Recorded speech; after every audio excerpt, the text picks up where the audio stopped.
En alweer ging de Vlakentunnel dicht en opnieuw waren er enorme files. We gaan het ermee moeten doen, ze weten ervan. Dan zijn we maar iets later. En verder in deze Zeeland nu. Reboundklassen voor moeilijke leerlingen. Een belangrijke plek in kleine kernen.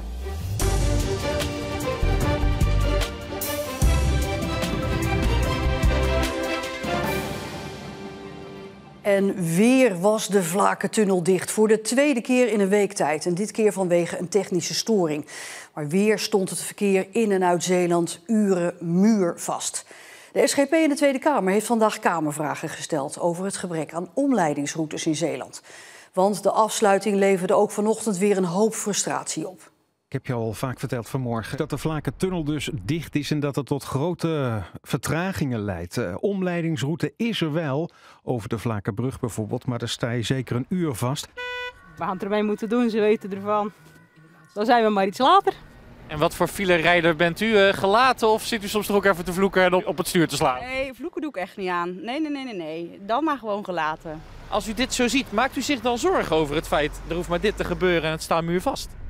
Ja, eigenlijk wel, maar dat is met de Scheldetunnel momenteel hetzelfde verhaal eigenlijk. Hè? Als die dicht is, kan je ook geen kant uit en dat is hier net zo. En ook de brandweer stond vanochtend paraat aan beide kanten van de tunnel om sneller ter plaatse te kunnen zijn als de tunnel weer open zou gaan. Nou, voor mij is het bijzonder. Dit is de eerste keer in mijn carrière dat ik hier paraat sta vanwege de file in de Vlakentunnel. En die carrière, ik denk niet dat u pas 2 weken bij de brandweer bent, hè? Nee, bijna 30 jaar. Rond 11:30 ging de Vlakentunnel weer gedeeltelijk open. De tunnel was meer dan 12 uur afgesloten. En bij de Vlakentunnel staat verslaggever Mark Rijk. Mark, ja, het is nu op dit moment de spits. Hoe is het daar op dit moment? Nou, aan weerskanten van de tunnel staat een file van waar je zo 20 minuutjes, een kwartiertje ongeveer in staat. Maar ook omliggende wegen. Ja, je kan bijvoorbeeld bedenken de parallelweg over de Vlakenbrug. Ook daar staat het hartstikke vast op dit moment. Maar Mark, is nou al duidelijk wat het nou precies voor een storing was? Nou, het was een kabelbreuk en ja, met die kabel wordt eigenlijk alle apparatuur hier zo bij de Vlakentunnel wordt bestuurd.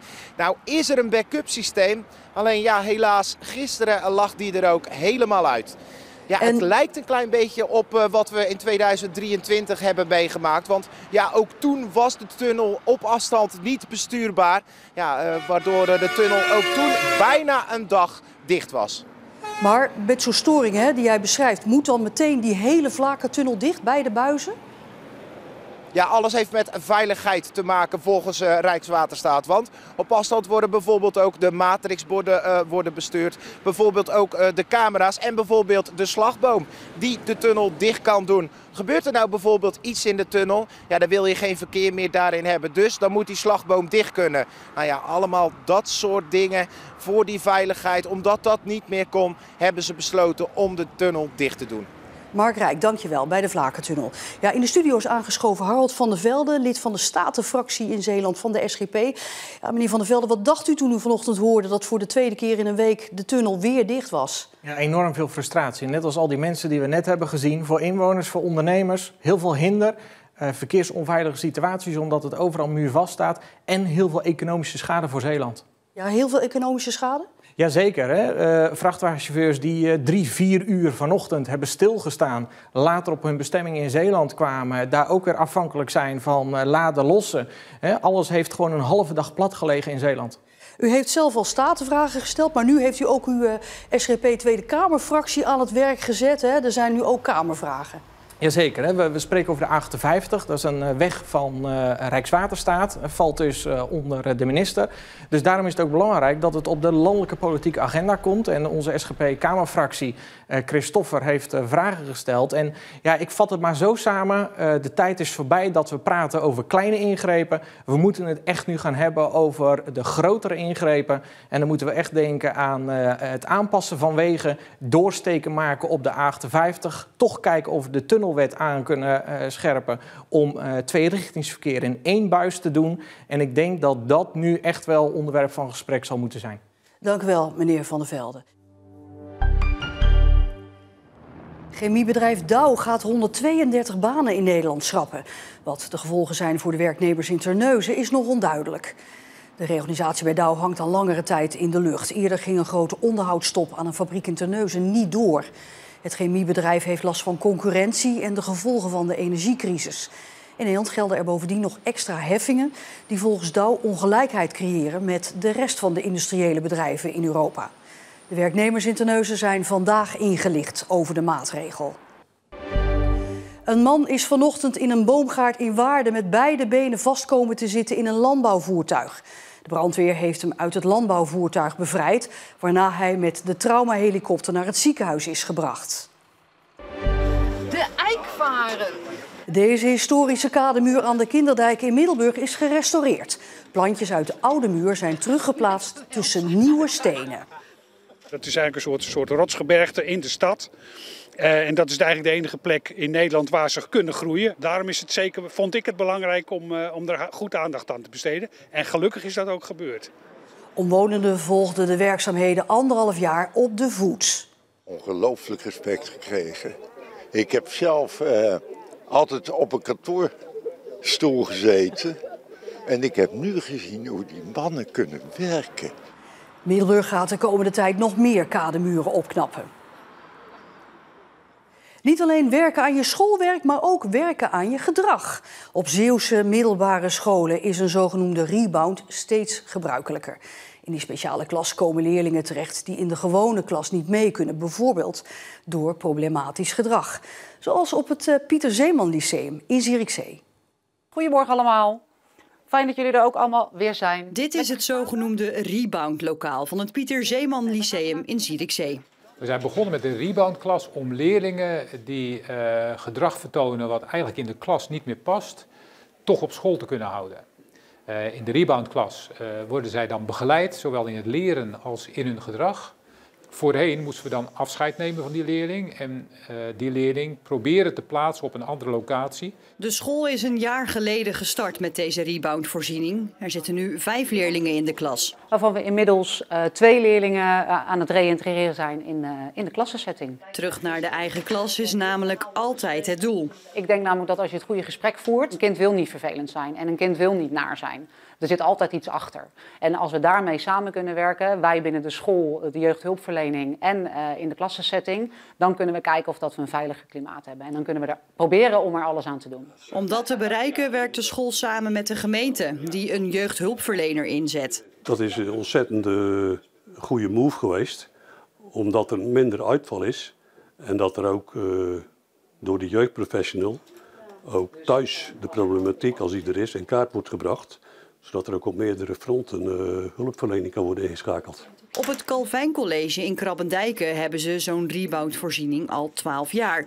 Hoewel de afgelopen jaren daar wel een verschuiving heeft plaatsgevonden. De leerlingen die nu vooral de laatste jaren binnenkomen zijn leerlingen inderdaad ook vanwege dat ze het te druk vinden in een gewone klas. En die gingen vroeger vanuit het basisonderwijs of speciaal basisonderwijs gelijk naar een VSO-school. Maar krijgen nu een plekje bij het Calvijn College. In een kleine klas van maximaal 12 leerlingen. Ik heb ASS, dat staat voor autisme spectrumstoornis. En dat houdt in dat sommige dingen lastig gaan en dat ik heel snel heel veel prikkels binnenkrijg. Je mag helemaal jezelf zijn hier. En stel je voor, er is iets te moeilijk voor je, dan helpen ze je hier ook gewoon prima bij. Joachim zit nog maar pas op de speciale afdeling. In zijn eigen klas ging het niet goed. Mijn concentratie is dan heel snel weg. Want dan ga ik afleiden dan word ik afgeleid of ga ik anderen afleiden of zijn naar anderen. En hier zo heb ik mijn eigen plekje waar ik gewoon mijn eigen werk kan doen op mijn eigen tempo. Dat vind ik heel fijn. En ook hier op het Calvijn College is het doel om de leerlingen terug naar de gewone lessen te krijgen. Bij de ene leerling is dat in klas 4 bijvoorbeeld dat ze echt helemaal al regulier zitten. Als bijvoorbeeld VMBO doen. Maar bij een andere leerling is dat ze maar 3 vakken regulier volgen. Als leerlingen niet volledig terug kunnen, dan kunnen ze bij het Calvijn College ook in de speciale klas blijven, tot ze hun diploma hebben. Deze week is door de Landelijke Vereniging van Kleine Kernen uitgeroepen tot de Week van het Dorpshuis. Die zijn belangrijk omdat het soms de enige ontmoetingsplek is in het dorp. Heel veel dorpen in Zeeland hebben een dorpshuis. Eigenlijk bijna allemaal. Alleen het grootste dorp van Zeeland, Soeburg, heeft er geen. En dat steekt. Ja, dat vind ik eigenlijk een trieste zaak. Want op de kleinste dorpen vind je wel een verenigingsgebouw of een dorpshuis. En Soeburg heeft dat niet. Ja, dat vind ik gewoon niet kunnen. Ik vind het een groot gemis. Op Soeburg wonen ruim 10.000 mensen. Vroeger waren hier veel wijkgebouwtjes waar mensen elkaar konden ontmoeten, maar die zijn bijna allemaal gesloten. Ook is er nauwelijks horeca op het dorp.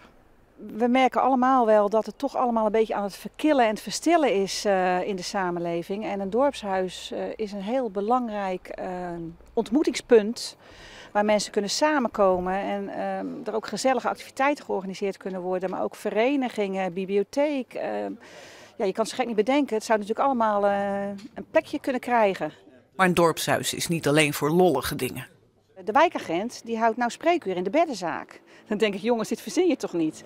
Gaat u maar even liggen? Ja, nou ja, bijna. Nee, maar dat weerhoudt toch een hoop mensen ervan om met hun probleem of hun verhaal te komen. Volgens Bas ter Stegen van de Zeeuwse Vereniging van Kleine Kernen is een dorpshuis belangrijk voor een dorp. Deze tijd gaat sterk over onzekerheid, over angst, over...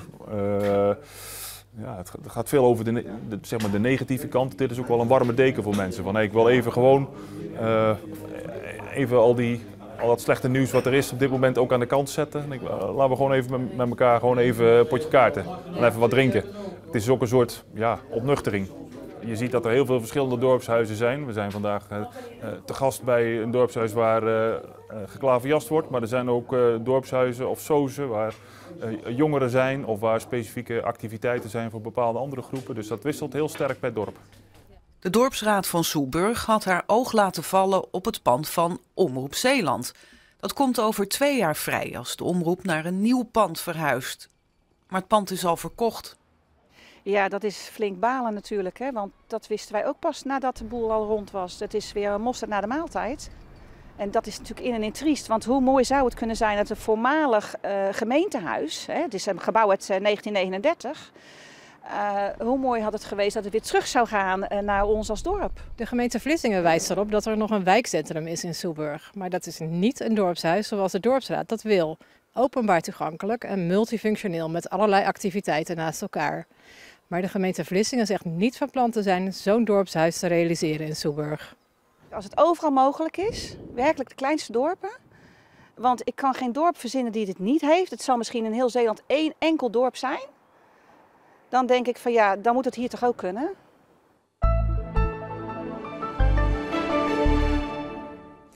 Opnieuw was het zacht, tussen de 11 en de 14 graden. Maar het was in Zeeland wel een stuk bewolkter dan de afgelopen dagen.